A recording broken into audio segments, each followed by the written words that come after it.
Catalunya Ràdio. Ricard Ostrell. Són les 9:35. Avui ens acompanya l'alcaldessa, la batllessa de Ripoll, diputada al Parlament, líder d'Aliança Catalana. Sílvia Orriols, bon dia i gràcies per acompanyar-nos. Bon dia. Com està? Bé, atrofegada. Això és bo, vol dir que té feina. No? Exacte, sí. Ara parlàvem de la situació que s'està vivint a l'Iran. Com està seguint vostè amb aquesta guerra que està succeint al Pròxim Orient? Ho segueix amb interès el que passa a l'Iran? Amb esperança, evidentment, perquè pot caure un dels règims més terrorífics que existeix a dia d'avui al món i, per tant, doncs, alliberaran una població civil que fa molts anys que està patint aquest règim dictatorial, no? I aquesta teocràcia. Per tant, hi ha molta esperança dipositada ara mateix en l'esdevenir de l'Iran. Què li sembla la posició de Pedro Sánchez en aquest conflicte? A mi em sembla que ha jugat el paper de l'ambigüitat i de la mediocritat i que no ha estat capaç de postular-se clarament al costat dels drets humans que han estat reiteradament vulnerats en aquest país. Quan diu això, per exemple, també ho diu d'Aràbia Saudita? De tots els països que tenen doncs, aquesta intencionalitat de vexar la dona, de vexar els homosexuals, de perseguir-los, de condemnar-los, no?, pel simple fet doncs, de ser com són. Si vostè fos presidenta d'un estat europeu, posaria l'exèrcit, per exemple, a disposició dels Estats Units o d'Israel per l'ofensiva que estem vivint?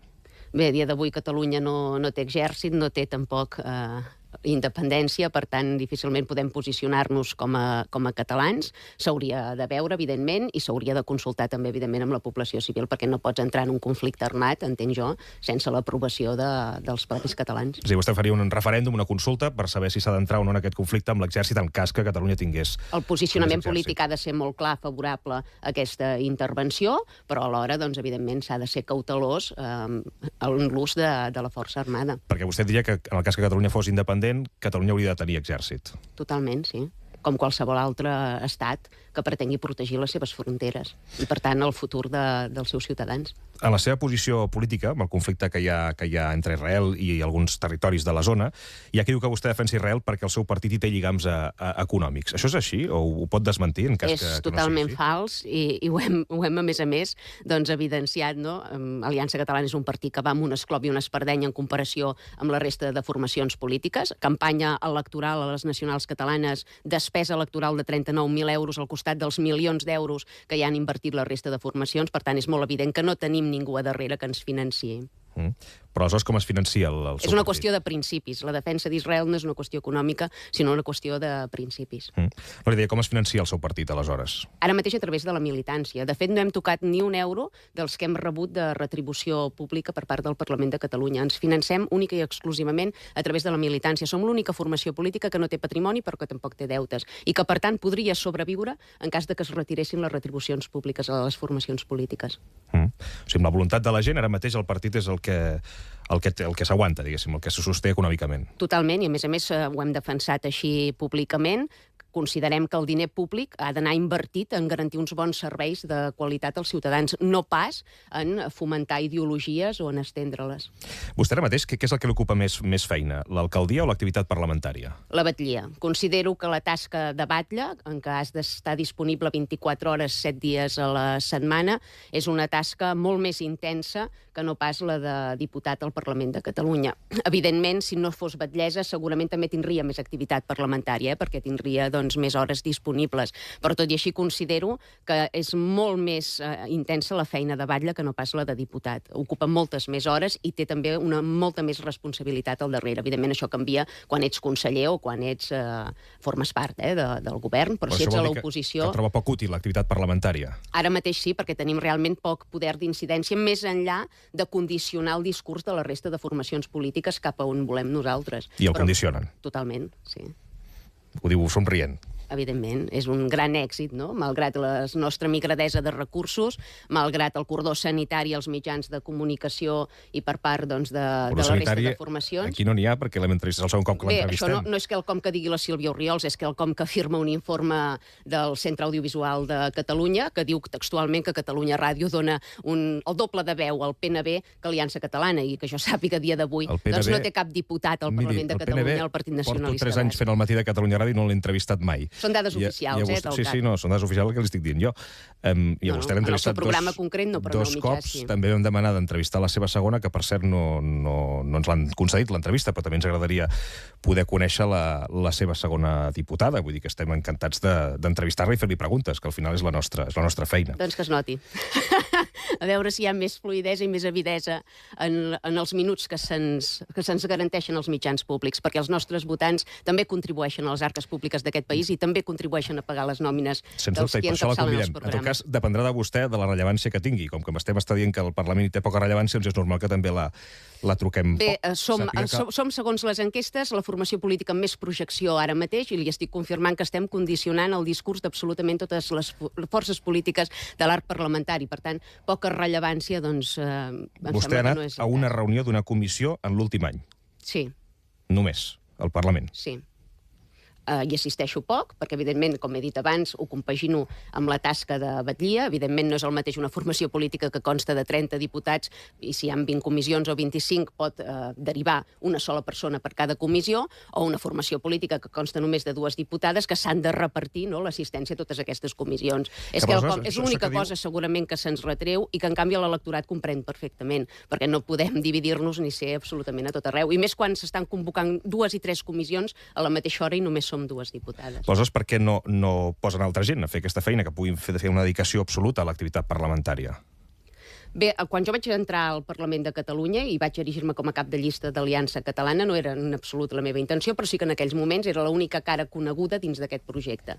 Per tant, o entràvem amb la meva cara o no entràvem perquè érem un partit, per les sigles polítiques, absolutament desconegut. Se'ns reconeixia la tasca que havíem exercit a Ripoll i el càrrec que ostentava. Per tant, havia de ser, sí o sí, candidata d'Aliança Catalana, perquè si no hi havia possibilitats ni oportunitats d'entrar a la màxima institució del país. Per això m'hi vaig prestar, però és evident que el lògic i el millor pel país i pels propis polítics és no compaginar 2 càrrecs públics. Ara bé, també suposa un estalvi a les arques públiques considerable que cal tenir en compte. El fet d'ostentar diferents càrrecs amb una sola retribució és un estalvi també pel ciutadà. Però aleshores, quan em diu això, ara que ja han entrat al Parlament i veient les enquestes com li van, vol dir que es planteja en les futures eleccions no presentar-se per dotar de més activitat parlamentària Aliança Catalana? Jo tinc molt clar que prioritzo el meu càrrec com a batllessa de Ripoll, perquè és on tinc poder real de decisió i d'aplicar les polítiques que considero que beneficien a la meva població, i en canvi, sent diputat de l'oposició al Parlament, tinc poc marge de maniobra perquè per més propostes que fem, evidentment ens les tomben, i més amb el cordó sanitari que estem patint, no?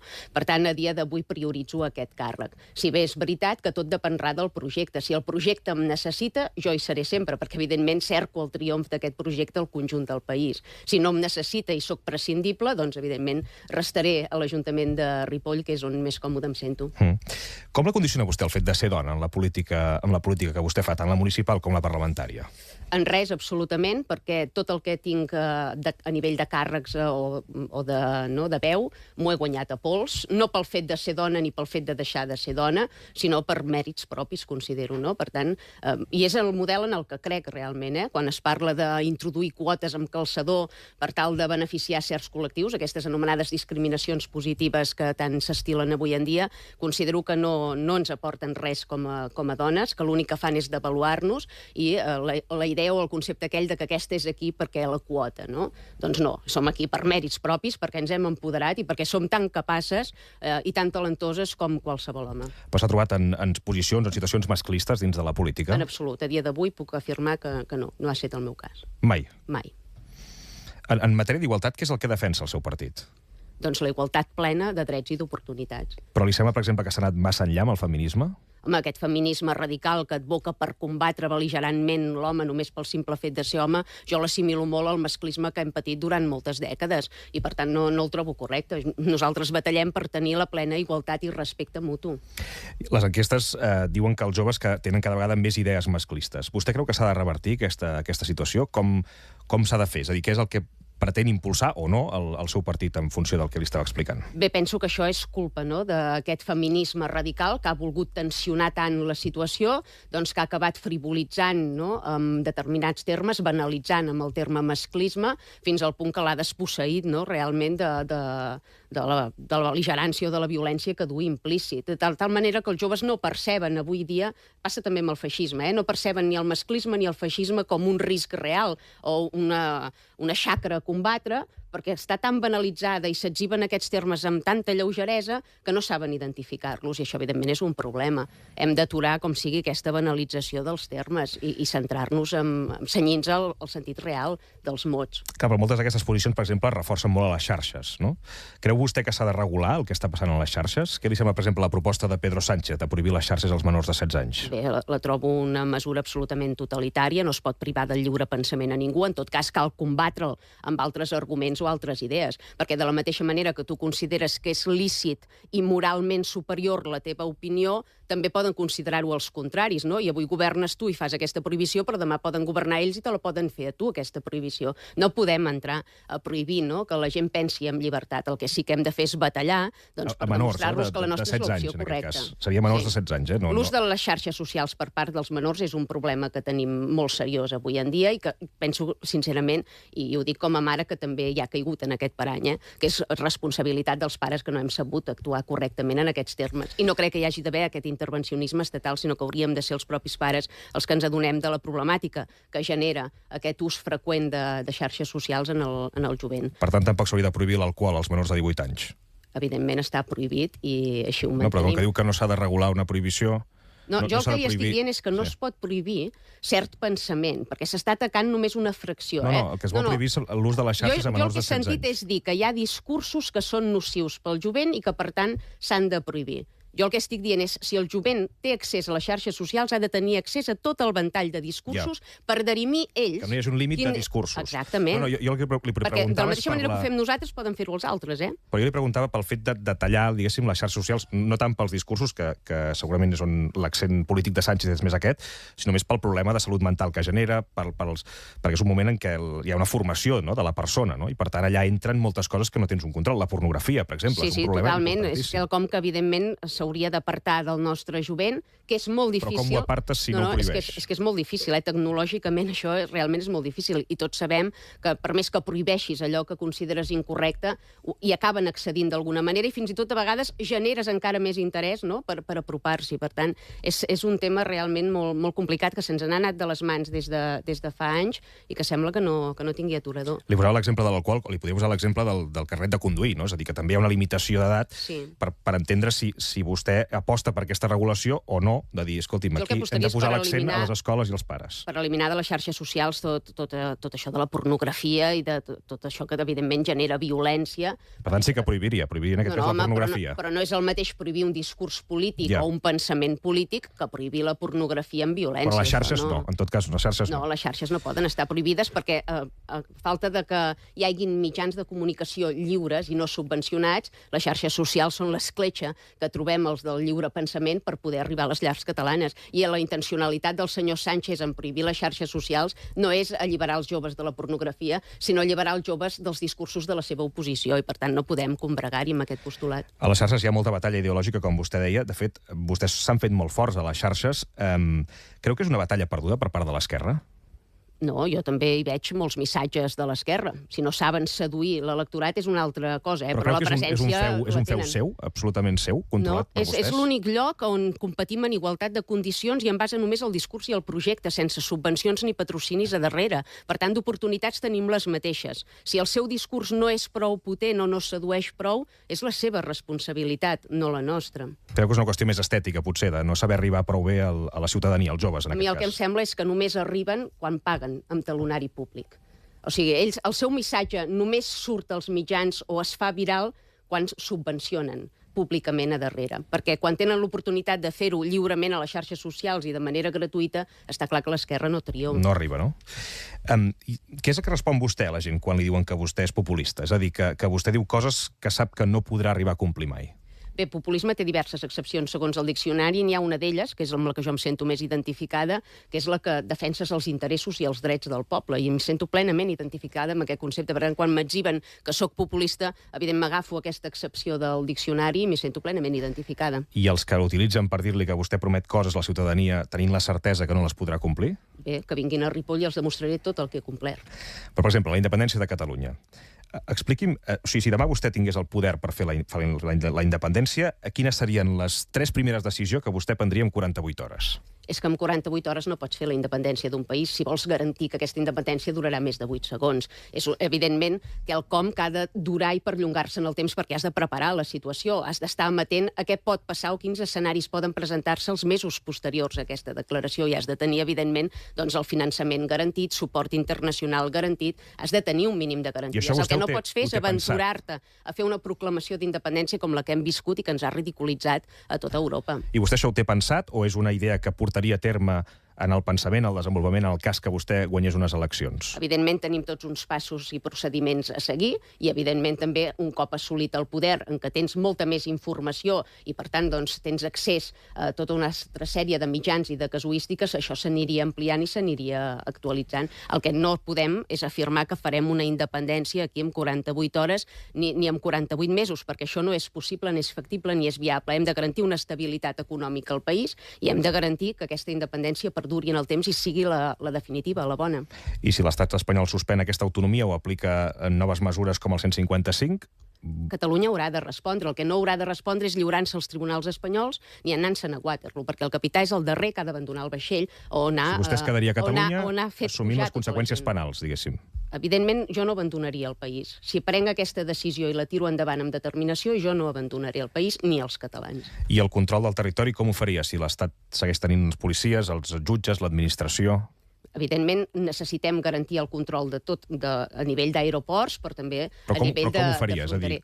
Aquí tenim cossos policials que ja estan operatius. A dia d'avui no tenim exèrcit i no podrem fer un exèrcit abans d'alliberar-nos, perquè és quelcom que, evidentment, dins la legalitat o el marc legal espanyol no se'ns permetrà, però sí que disposem d'efectius policials i disposem també d'una població que ha demostrat abastament que té opcions i possibilitats de mobilitzar-se. Per tant, haurem de traçar... Però armaria la gent, per exemple, per defensar-se? No pots armar civils que no tenen una formació, perquè això semblaria als Estats Units, al final. Hem de fer les coses correctament, no a la babalà, com s'han fet fins ara. Per tant, s'ha d'estipular tots els procediments i tots els passos. No és quelcom que pugui respondre-li jo ara en 2 minuts, com comprendrà. Però, per exemple, per contactes reals, diplomàtics, el seu moviment en té ara mateix per garantir aquest reconeixement? Nosaltres estem mantinguent a nivell d'Aliança Catalana contactes internacionals amb diferents formacions polítiques de diferents estats i de diferents continents.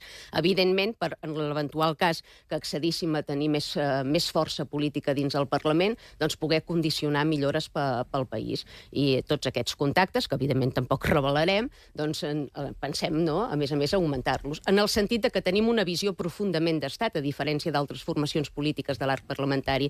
Nosaltres no prioritzem eixos ideològics. No anirem a picar a la porta només d'aquells països que combreguin ideològicament amb nosaltres. Qualsevol país que li puguin reconèixer la independència s'hi sumaran. Catalunya té interessos, igual que la resta d'estats del món, i hem de defensar aquests interessos. I hem d'establir contactes i coordinar-nos i cooperar. Si l'Iran li dona suport, també l'acceptarà. Evidentment, no hi entren règims feixistes com el de l'Iran. Per tant, sí que hi entra la ideologia. Hi ha línies vermelles, perquè tampoc l'Iran no té cap interès en beneficiar Catalunya, ni Catalunya es veuria mai beneficiada per una teocràcia, com és el cas de l'Iran. Al contrari, això ens manaria encara més cap al desastre si és que no hi estem prou encarats. I Rússia, per exemple?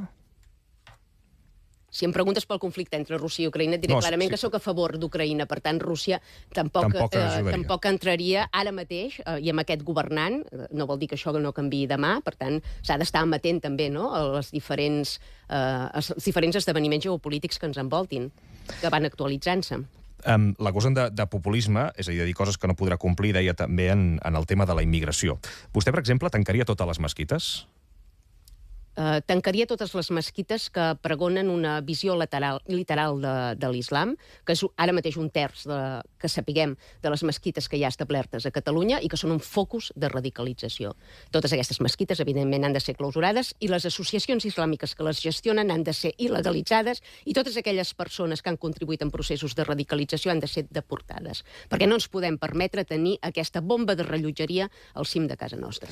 Però això és compatible amb una democràcia liberal? Totalment, perquè el que no pots fer és avantposar un dret o suposat dret de culte, si consideréssim que l'islam és només una fe, que jo crec que no, que és una ideologia político-religiosa, és un règim totalitari que intenta incidir en tota la vida pública dels ciutadans, per tant, que no separa església d'estat, és una teocràcia en si mateix, però si partíssim de la idea desencaminada de que només és una fe, el que no pots fer tampoc és avantposar el dret de culte al dret de vida o als drets de la resta de ciutadans. Si un determinat culte el que fa és atemptar contra els drets de les dones, contra els drets dels homosexuals, contra els drets dels no musulmans, contra els drets dels jueus, contra els drets dels cristians, tu no pots avantposar aquest dret al de la resta. Són antagònics. Vostè vol prohibir l'Alcorà? A mi em sembla que qui ha llegit l'Alcorà sap perfectament que el que s'hi diu és barbària i, per tant, nosaltres el que volem és frenar la barbària i que no continuï avançant a casa nostra. Això viola la llibertat religiosa. No és com en el cas de la Bíblia, en què també hi ha frases absolutament descontextualitzades, però la gràcia de tot plegat és que els cristians sabem contextualitzar, sabem actualitzar. O sigui, no interpretem literalment. Els musulmans no saben contextualitzar, està dient? No, però és que ho diu la seva pròpia religió. L'Alcorà no és interpretable. Però vostè no pot deshumanitzar una persona que és creient musulmana i dir-li que no sap contextualitzar. Miri, el 9 d'octubre de l'any passat, pel meu aniversari, hi va haver un periodista que es diu Ricard Ostrell, no sé si n'han sentit a parlar, que va dir que el meu model de Catalunya era una Catalunya deshumanitzada i racista. Sap què és una Catalunya deshumanitzada i racista? La del senyor Collboni, que envia cartetes als centres escolars dient que en època de Ramadà no es balli ni es canti. Això sí que és una Catalunya deshumanitzada i racista. És la Catalunya deshumanitzada i racista a la que ens encaminem si Aliança Catalana no arrasa a les properes eleccions. Per tant, tenim conceptes diferents de deshumanització, vostè i jo. No, però vostè m'acaba de dir que vol prohibir l'Alcorà. Vostè m'està dient, ho ha dit en antena, que PP i PSOE són formacions democràtiques quan una procedeix del franquisme i l'altra ha utilitzat Parli de vostè i del seu programa electoral, que és el que vostè avui ve a respondre. Vinc a respondre-li exactament amb les mateixes paraules que va dir vostè. El protagonisme avui el té vostè. Per vostè. Aprofiti'l. Li vull fer avinent que vostè té una visió esbiaixada del que és humanitat i del que no és humanitat. Si vol, un dia fem un debat i fem un cafè i discutim sobre la meva persona, que no hi ha res que m'agradi més a la vida. Però avui estem parlant de vostè. La seva persona, una mica egocèntrica. Home, per això estic fent una broma, però veig que la ironia tampoc la percep. Però avui estem parlant de vostè, per tant, aprofiti l'oportunitat i expliquis, que és al final el que volem. Li estic explicant, és que li estic intentant explicar, és vostè que em talla recurrentment. Si m'ha convidat perquè no podia expressar-me i per tallar-me, doncs endavant. És una mica injusta, em sembla, senyora Orriols. Gens, en absolut. Soc una persona molt justa i molt tolerant, molt més del que es pensa la gent. Ah, sí? La gent no s'ho pensa? Bé, gent com vostè, que tenen preconcebuda una idea en base a prejudicis i que consideren que no soc justa o que no soc tolerant. Tinc molt interès en conèixer la seva proposta i per això li estic fent preguntes per conèixer ben bé què és el seu pensament. Si li sembla, entrem a parlar de temes, que és el que interessa a la gent. Endavant. Per què ha presentat vostè una esmena a la totalitat als pressupostos? Perquè cronifiquen una malversació de fons públics, en el sentit que ara 14 milions a premsa subvencionada per comprar l'amabilitat de certs mitjans, no? Ara 13 milions als grups parlamentaris per anar incentivant i fomentant ideologies a través del diner públic. Ara 85 milions en cooperació internacional en projectes absolutament estrafolaris de l'estranger que no reverteixen absolutament en res en el dia a dia dels catalans. Nosaltres no volem cronificar aquesta malversació de fons públics. Nosaltres volem que els diners dels catalans reverteixin directament a millorar el seu dia a dia. Per tant, no podem estar conformes amb aquests pressupostos i no podem avalar-los. Vostè, per tant, renunciarà als diners al que té dret com a grup parlamentari si s'aproven uns pressupostos? Ho he manifestat en diverses reunions de juntes de portaveus on he assistit. Nosaltres advoquem per retirar aquestes retribucions. El que no farem, que ens han demanat amb sornegueria determinades forces del Parlament, és renunciar-hi nosaltres, perquè llavors sí que partim d'una desigualtat. Per tant, o tots moros o tots cristians aquí. Nosaltres considerem que s'han de retirar les retribucions públiques absolutament a totes les formacions, no només a una, creant-li un greuge o un pejoratiu. Què responen la gent que diu i defensa que aquests pressupostos suposen 9.000 milions d'euros més de despesa, que augmenten les partides socials i que creu que serien bo perquè el país pogués seguir avançant. A mi que m'expliquin on pensen destinar aquests 9.000 milions d'euros i potser llavors m'ho repensaré, però com que s'ha evidenciat que aquest govern malversa els diners dels catalans en projectes que no reverteixen en el dia a dia, m'és igual tenir-ne 5 més o 10 més, perquè si no han de tenir cap contrapès positiu per a la ciutadania, què en traiem? Li hem d'aprovar uns pressupostos perquè ell pugui continuar malversant els nostres diners? Home, doncs no. El més lícit seria que convoqués eleccions, que tornés la veu al poble i que fos el poble el que decidís cap on vol encaminar-se avui en dia. I si el govern no és capaç de pactar aquests pressupostos amb Esquerra, vostè creu que Salvador Illa hauria de començar a convocar ja eleccions? Totalment. El que passa és que és cert que hi ha aquí molts interessos partidistes de les cicles polítiques i, evidentment, hi haurà formacions polítiques com Esquerra Republicana mateixa que no tenen cap intenció de tornar a anar a eleccions perquè saben qui perdran bous i esquelles. Què faran? Doncs aprovar-li els pressupostos o abstenir-se tots plegats en segona volta perquè pugui aprovar-los en solitari. Ningú té interès ara mateix dins l'arc parlamentari, llevat d'Aliança Catalana, en què es convoqui uns nous comicis. Quan diu que Aliança té interès, segurament és per les enquestes que anem coneixent, vostè creu que hi haurà un sorpasso, que Aliança superarà Junts? No és tant per les enquestes, la vocació de tornar la veu al poble, sinó perquè s'evidenciï que hi ha un canvi de paradigma aquí al país i que estem aconseguint despertar les masses socials i encaminar-les cap a un projecte polític amb cara i ulls. Per tant, sí, tenim ganes de que hi hagi eleccions, de que es torni a preguntar al poble i de que s'adonin que el cordó que ens estan fent no té ni cap ni peus, perquè l'estan fent contra els ciutadans de peu. Ara mateix amb Junts existeix alguna relació? Hi ha algun canal obert, per exemple, de diàleg? Cap ni una. Ha parlat mai amb Puigdemont? Mai. I tindria ganes de fer-ho? Jo parlo amb tothom, no faig cordons sanitaris a ningú, per tant, si algú vol entrar en conversa amb mi, jo sempre responc. Però a dia d'avui aquest fet no ha succeït. I de l'entorn de Junts? Personalment no he mantingut cap reunió amb ningú. És al contrari, mirades fulminants pels passadissos, vull dir que no hi ha un escenari de bona avinença en aquest sentit. Tampoc he anat allà a fer amics, també ho he de dir, vull dir que tampoc no... Ja, però al final també, si vostè vol fer política, la política ara, l'arc parlamentari obliga a construir majories, no? No sé si té definit ja com anirà la seva política de pactes. Qui defineix les majories és la ciutadania a través del seu vot, és qui manifesta clarament cap a on va la societat i, per tant, els polítics hem de saber-ne fer la lectura. Si em pregunta per pactes postelectorals, doncs, evidentment, Aliança Catalana no entrarà a formar part de cap govern si no implica necessàriament l'aplicació de les mesures que duem al programa electoral. Nosaltres no ens venem per càrrecs ni per cadires. Nosaltres el que hem vingut és a capgirar la situació que ens hem trobat. L'altre dia sentia el senyor Rull que deia que la Sílvia Orriols és una esmena a la totalitat del pujolisme. No, perdoni. És que nosaltres som una esmena a la totalitat a tota aquesta casta política prostituïda que durant anys ha prioritzat o ha avantposat els seus interessos personals i privats als interessos nacionals dels catalans i de Catalunya. Això sí que som una esmena a la totalitat. Vostè creu que Carles Puigdemont ha prioritzat els interessos personals a les polítiques, als interessos polítics? Penso que el senyor Carles Puigdemont, a tants quilòmetres de distància a dia d'avui, no és conscient del que passa al nostre país i, per tant, no pot fixar polítiques perquè no és conscient de la realitat que estem visquent. Es guia només pel que li arriba de tercers i així no es pot governar un país ni traçar un fil. Deixi'm preguntar-li també per habitatge. Aliança Catalana està a favor de la proposta pactada entre el govern i els comuns per limitar la compra especulativa d'habitatge? No, evidentment que no hi estem d'acord i pensem que aquest intervencionisme de les institucions en tot l'afer de l'habitatge no ha fet sinó perjudicar el propi mercat, el propi parc d'habitatge, i és una realitat. Cada cop hi ha menys pisos disponibles i a uns preus més alts. El que no pots fer és no dotar de seguretat jurídica i de garanties als propietaris perquè posin a disposició els seus immobles i, en canvi, dotar de garanties els ocupes il·legals o els qui et deixen destrossat el pis després d'un lloguer d'un any, no? No hi ha cap garantia per a uns propietaris que cada cop tenen més recels a l'hora de posar a disposició els seus pisos. A Ripoll vostè té identificat quanta gent viu al carrer? Que em consti a dia d'avui no hi ha ningú al carrer. I si vostè es trobés una situació similar a la que es va trobar l'alcalde de Badalona fa uns mesos, el desallotjament de 400 persones de l'edifici aquell que estava ocupat, vostè actuaria igual que ho va fer Albiol, fent fora la gent en aquest cas sense donar alternativa habitacional? Jo no m'esperaria tenir 400 persones dins un polígon per actuar, això també ho he de dir, però evidentment tampoc permetria que hi hagués una nau industrial amb 400 individus descontrolats a dins, molts d'ells en situació irregular i que a més participaven activament en actes delinqüencials al municipi. Evidentment que actuaria i amb fermesa. Però els deixaria al carrer? A veure, no podem ser una ONG. Catalunya no és una ONG, aspira a ser un estat que, a més, doncs, gaudeixi de prosperitat, de benestar, de serveis públics de qualitat. Benestar... Si hem de ser una ONG, anirem endarrere. Perdrem serveis, perdrem absolutament tot.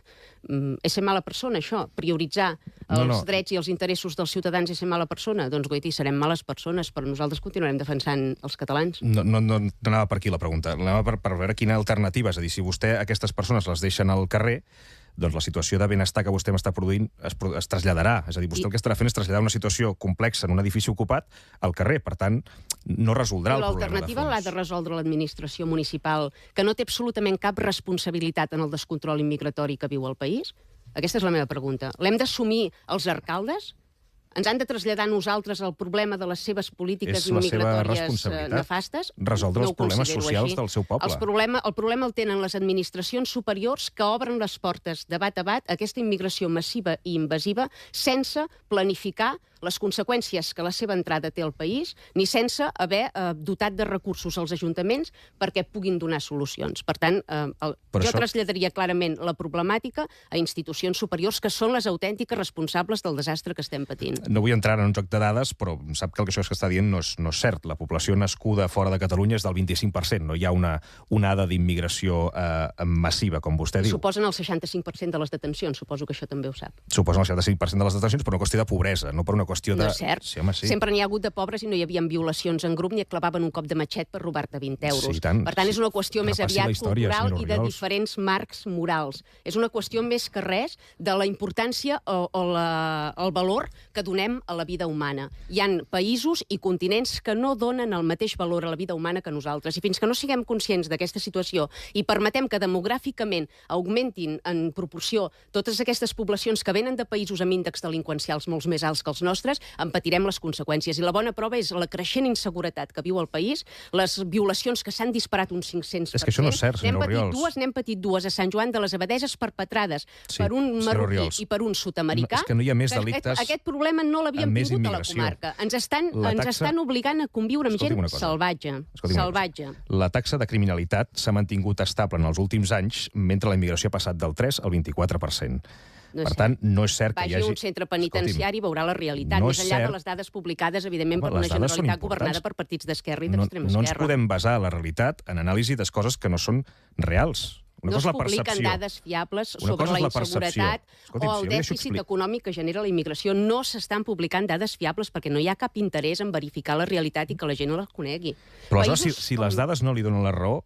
No hi ha dades no són fiables, les dades no són fiables. Dinamarca, que és un país que precisament no podem considerar que sigui de dreta ni d'extrema dreta, el seu govern, ha publicat els primers informes en referència al greuge econòmic que suposa la immigració i han demostrat, sent d'esquerres, que la immigració procedent de països no occidentals és una xacra, és una càrrega econòmica pels contribuents, en comptes de ser un benefici. Però això no és el que diuen les dades, senyora Orriols. És el que diuen les dades que publiquen governs seriosos que volen abordar els problemes. No estem parlant de Dinamarca. Això li estic comentant, les institucions catalanes no tenen cap interès a resoldre el problema. És que és més, és que el neguen contínuament. Em parla de Dinamarca i jo tota l'estona li vull fer preguntes de Catalunya. Perdoni, m'ha preguntat sobre Iran, m'ha preguntat sobre... Sí? Sàpiga, no és a Catalunya, Iran. Per tant, no em digui que se cenyeix només a Catalunya quan vostè vol preguntar sobre altres països. També. Sí, que crec que és important, que el que passa a l'Iran té un efecte directe al preu de la gasolina, per exemple. Per tant, afecta a Catalunya. I que sigui més realista un govern d'esquerres de Dinamarca que el que tenim aquí també ens afecta, evidentment. Aquest any vostè ha mantingut 2 actes destacats amb sectors empresarials importants del país. Un acte privat, que era l'Empordà, convidat per Emilio Quatre Cases, i uns dies més tard també en un esmorzar informatiu que va protagonitzar a Barcelona. Vostè creu que s'apropen a vostè per les bones perspectives electorals? Penso que hem aconseguit generar l'interès d'absolutament tothom a Catalunya, independentment doncs, de quina capa social siguin, de quin origen tinguin, de quina edat tinguin. Per tant, hem despertat un interès i una expectativa generalitzada entre tots els sectors i, evidentment, també en els sectors estratègics i econòmics del país. No són casta. El qui és casta? Tota aquesta gent. Bé, no sé si són casta o no són casta, però en qualsevol cas són catalans que contribueixen a les arques públiques, que paguen els seus impostos aquí, que no suposen una càrrega econòmica pel país, sinó que beneficien el país. Per tant, s'hi ha de parlar. El que no podem fer és dir que tenim visió d'estat i volem restituir l'estat català i voler prescindir de sectors estratègics, productius o econòmics del país. No té cap mena de sentit, s'ha de parlar absolutament amb tothom i intentar convèncer tothom de que el nostre és el millor projecte possible pel país. No fem cordons sanitaris, nosaltres, a ningú, ni els empresaris tampoc. No som copaires, en aquest sentit. Sílvia Orriols, Vicent Sánchez, Ana Grau, Sara González i Pere Rossinyol. Vicent. Bon dia, senyor Orriols. Bon dia. M'agradaria saber el seu parer si els partits que es defineixen com a independentistes són independentistes. Bé, penso que no. Les seves bases electorals, els seus votants i fins i tot molts dels seus militants segurament sí, però la cúpula del partit ha demostrat abastament que no està disposada a acceptar les conseqüències, no? o el tràmit de fer la independència. Per tant, estan molt còmodes fent política autonomista i mantenint-se, no?, en aquesta comoditat que els hi ofereix mantenir la cadira a un Parlament autonòmic. Per tant, no crec que tinguin intencions reals de restituir l'estat català. Vostè ha comentat, per tant, que la seva intenció és arrasar en les eleccions, però també ha parlat de les enquestes. Cap enquesta no planteja que vostè pugui arrasar en res. I, en canvi, ara imagines una situació que podria arribar a passar, podria arribar a passar, que aquests partits que es defineixen com a independentistes i Aliança Catalana tingueren la majoria absoluta. Vostè no podria sumar mai i allunyaria aquesta pretensió independentista del mapa polític de Catalunya. Nosaltres sempre hem estat disposats a ajuntar-nos amb aquelles formacions que realment ens garanteixin que s'encaminen cap a la independència del país, perquè ho hem afirmat mantes vegades, prioritzem l'eix nacional abans que l'eix ideològic. Ara, si això implica renunciar al projecte de país que tenim, doncs evidentment no ens hi cenyirem. I no creiem que a dia d'avui aquestes formacions processistes ens vulguin incloure a dins de cap pacte si no és a base de renunciar als nostres postulats o fins i tot de plagiar-los com està fent alguna d'aquestes formacions polítiques. Acabe perquè hi trobo una contradicció. Si vostè diu que no prima l'eix ideològic i sí l'eix nacional, resulta que l'únic partit compromès nacionalment són vostès i això dificultaria qualsevol acord postelectoral, evidentment tornarà a posar-se com a important l'eix ideològic i no el nacional. No, en absolut. En absolut. Nosaltres prioritzem la independència de Catalunya. Ara, amb formacions que ens garanteixin que s'encaminen cap aquí i no pas cap a la via autonomista, com ens estan demostrant totes aquestes formacions, i que, a més, no ens obliguin a renunciar al nostre projecte de país, perquè nosaltres no creiem en una independència buida. Nosaltres creiem en la independència com a única via per la continuïtat nacional del nostre poble. I pensem que el nostre projecte polític és, a dia d'avui, l'únic capaç de garantir aquesta continuïtat històrica. Per tant, no podem renunciar al projecte i llançar-nos a una independència buida de continguts, a la república de totes que professava el senyor Junqueras, perquè això seria el final de la nostra nació i, per tant, no avalarem aquest tipus d'independència. Per tant, amb la CUP seríem qui més s'entendrien. Nosaltres parlem amb totes les formacions polítiques, votem propostes de totes les formacions polítiques, sempre i quan les creguem beneficioses pels ciutadans, perquè no fem cordons sanitaris absolutament a ningú. I ens és igual qui presenti la proposta si considerem que beneficia els ciutadans de Catalunya. Per tant, estem oberts absolutament a tothom. Ara, que ningú ens demani que renunciem als nostres principis ni al nostre programa electoral. Sara. Sí, en dos moments, senyora Orriols, diferents de l'entrevista, vostè ha parlat dels seus votants, que òbviament també són contribuents, i de voler uns serveis públics de qualitat. No sé si té al cap en aquests moments quan costa mensualment mantenir les pensions a Catalunya. No sé el cost de les pensions en concret, però sí que sé que més del 25% del cost de les pensions ja és a través de deute, per tant, no es cobreix. Són 2.200 milions d'euros, com a mínim, entre 2.200 i 2.500, perquè és oscil·lant. Jo li volia preguntar, aquest sistema de pensions i l'estat del benestar català se sufraga i depenen justament amb les cotitzacions laborals, amb la recaptació d'impostos i amb el creixement econòmic.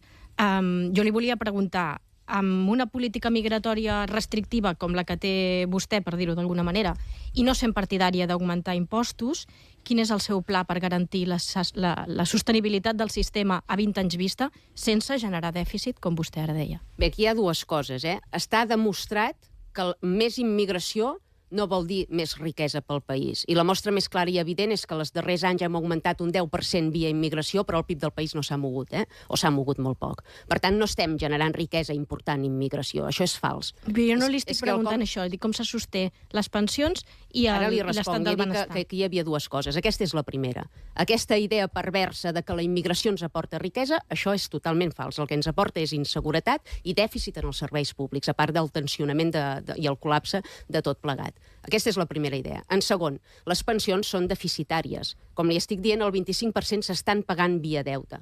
És molt fàcil pels governs que hi ha hagut fins ara anar perpetuant aquest sistema pervers, perquè no volen abordar el problema. Però la realitat és que d'aquí a uns anys vista això serà impagable. Serà impagable. Tindrem problemes per pagar les pensions. Si volem garantir-les, hem de canviar i reformular el model que estem fent. Com ho fem? I encaminar-nos cap a un model mixt. Però com ho fem?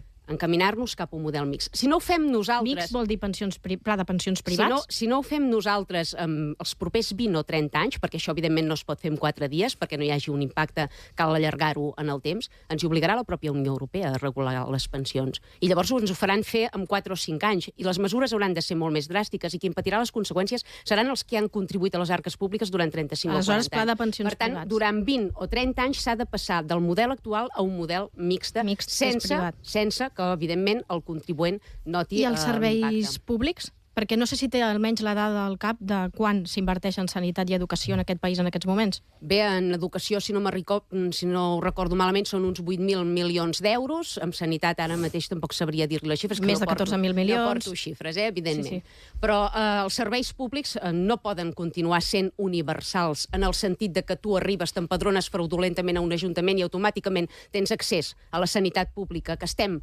pagant entre tots els ciutadans que sí que contribuïm. Això s'ha d'acabar, és un sistema absolutament fallit.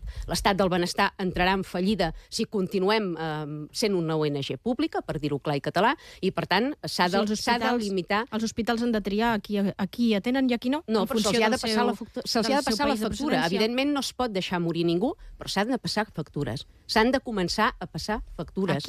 Aquí tenim a nivell sanitari tenim dos problemes molt grans. Primer, els immigrants que venen i tenen accés sense haver contribuït a aquest servei, i també turisme sanitari, o sigui, persones procedents de països rics que ells mateixos tenen diners però venen a operar-se al nostre sistema sanitari. Tot això s'està permetent, hi ha la connivència del govern. I això ho estem finançant els catalans que cada dia ens llevem a les 6 del dematí. Però, senyora Orriols, per exemple, vostè, que per exemple ha dit que és partidària d'aquest conflicte a l'Iran, d'aquesta agressió a l'Iran, d'aquest atac a l'Iran, justament perquè defensa les dones iranianes que s'han aixecat contra el règim, si ara es genera una onada migratòria de persones del Pròxim Orient que venen aquí, que han lluitat contra el règim dels ayatolars a l'Iran, suposo que vostè el rebrà amb els braços oberts. Bé, primer no és una agressió a l'Iran, sinó a una teocràcia, no al propi país, com insinua vostè. I segona, precisament es fa aquesta guerra perquè els iranians puguin viure en pau i decentment al seu país. Per tant, el que ha provocat l'exili d'iranians no és aquest conflicte d'ara, és l'arribada al poder dels ayatolars. Milers d'iranians es van veure forçats a exiliar-se davant la pena de mort que els imposava aquest règim teocràtic islamista. I vostè el rep, suposo, amb els braços oberts. Els iranians són persones absolutament occidentalitzades que defensen a matadegoll els drets de les dones, dels homosexuals, dels no creients. Per tant, són persones que poden perfectament integrar-se i assimilar-se al món occidental. Per tant, els refugiats iranis, sí, vostè el rep. Evidentment rebria a totes aquelles persones perseguides pel règim dels ayatolars, perquè són persones plenament occidentalitzades que lluiten per imposar la civilització a la barbària. Evidentment que els acolliria. Anna. Bon dia, senyor Orriols. Vull fer un comentari i una pregunta. Un comentari és que té vostè un gran magnetisme. No m'estranya que aixequi les passions que aixequi, perquè a més té una qualitat en política que és molt estranya, que és la credibilitat. Jo, com vostè diu, jo faré això, penso això, jo me la crec. Per exemple, m'agrada molt quan la sento parlar d'Israel, jo també el defenso Israel de franc, alguns ho fem. Estic totalment d'acord amb el discurs que fa sobre les pensions. Amb altres temes, doncs, potser podríem matisar, però a mi ara m'interessaria parlar... Vostè, una de les coses que li ha donat una gran requesta, em sembla, és que vostè és molt crítica amb amb la generació dels partits processistes, doncs que d'alguna manera molts independentistes, i li diu una no independentista, considera que els hi van aixecar la camisa. Crec que vostè fa una anàlisi que expressa els sentiments de molta gent. Llavors la pregunta és, vostè insisteix, doncs si vostè no renuncia a res, a la via unilateral, si vostè manté la flama de la independència i vostè ve dir que vostè ho faria millor. La pregunta és, la primera pregunta, amb més o menys encert, si després del gran ridícul que jo considero, estem d'acord, del gran ridícul que va cardar en Puigdemont i tots els que van venir al darrere, vostè creu que això avui en dia ja és viable? Perquè a més vostè ha anunciat, i jo també me la crec quan ho diu, que vostè no té cap intenció de presentar-se a unes eleccions generals, per tant vostè no té cap ànim d'influir en la política espanyola. La pregunta és com i a quin preu? Perquè tot i que jo no dubto la seva paraula quan diu que vostè no fugiria, que vostè estigui disposada fins i tot a anar a la presó, clar, amb què compta, a part de, diguem-ne, de molts Mossos d'Esquadra, per fer viable una independència que ja es va intentar i ja no va sortir bé, i potser no només per les mancances dels seus promotors. I per favor, prego tant a vostè com al senyor Ostrell una última pregunta quan m'acabi de contestar això. Vinga. Sí, bé, és molt evident que estem tots desencisats, que han desencisat tota una generació que realment va creure, no?, que ho teníem a tocar, que ho va gairebé abastar amb els dits i que de cop i volta doncs, va veure que tot era fum i fumèrria, no? Per tant, hi ha un desencís generalitzat, hem de tornar a engrescar la població, perquè la població no ha deixat de ser independentista, però sí que ha deixat de creure en la independència, no? I d'alguna manera hem de repescar tots aquests catalans, tornar-los a enfocar adequadament cap a la restitució del nostre estat i alhora convèncer tots aquells que a priori no són independentistes, però que prioritzen el futur, el benestar, els valors occidentals en els quals visquin els seus descendents, més que no pas la bandera del país, no? I això ens hi trobem, per exemple, a Ripoll i a moltes ciutats, gent que és fins i tot espanyolista, que et diu, mira, però és que si heu de governar vosaltres i aplicar tot el que esteu dient, és que hasta et compro la independència, no? Per tant, hem d'aconseguir que la massa social de Catalunya s'adoni que l'única possibilitat real que tenim de mantenir-nos en un estat pròsper, segur i occidental és restituir l'estat català. Per tant, hem d'aconseguir aquesta majoria social que realment ho vulgui. A partir d'aquí, s'hauran de traçar tota una sèrie de línies de treball per, com he explicat abans, garantir el finançament, garantir la viabilitat de tot plegat, l'estabilitat econòmica. Les nostres fàbriques no poden aturar-se. No pot ser que haguem de picar les portes d'Espanya demanant llum. Per tant, hem de garantir-nos una autosuficiència energètica abans. S'ha de treballar moltíssim per tenir preparat aquest escenari. No podem llançar-nos a la papelà, perquè serà segurament la darrera temptativa que tindrà aquest país. Segurament després d'aquesta no hi haurà noves oportunitats. Per tant, hem de fer-ho bé. I doncs, miri, al fil del que m'acaba de dir, jo, perdonarà, segueixo sense veure com ho podria fer. Però vostè sí m'ha donat una clau que a mi connecta amb el meu neguit. Jo és que, mira, el meu pare és de Ripoll. Jo mai he estat independentista, però de joveneta vaig ser molt catalanista. Sí, és cert? Sí. Vaja, i vaig deixar de ser-ne perquè vaig agafar por, perquè vaig començar a veure i vores... perquè semblava que una catalana com jo no era prou satisfactòria. O sigui, jo no em soc espanyolista, senyora Orriols, jo soc espanyola, i soc catalana, orgullosa i espanyola. Llavors, a mi la por que tinc és, a veure, jo crec que el mal més gran que han fet els processistes a aquest país és que per un no res, que més va quedar en res, van esbarlar la societat, ens van descohesionar, ens van barallar els uns amb els altres. Jo m'he deixat de parlar amb familiars meus. Jo vaig acabar Ciutadans per això, m'entén? Llavors la pregunta és, en una Catalunya com la que vostè té al cap, jo hi seria ben rebuda o no hauria de fugir? No veig per què hauria de fugir o no seria ben rebuda. Amb gent, diguem-ne, amb altra gent hi ha més sentit rebutjada, hi ha més sentit exclosa, hi ha més sentit... Llavors, la meva temència és aquesta. Vull dir, jo penso que no sóc pitjor catalana que vostè i crec que Catalunya és diversa. És diversa. Per exemple, a mi no m'agrada la gent que a vostè li fa un cordó sanitari i que diu que vostè és una ultra baralló. Jo crec que vostè forma part de Catalunya. Jo també.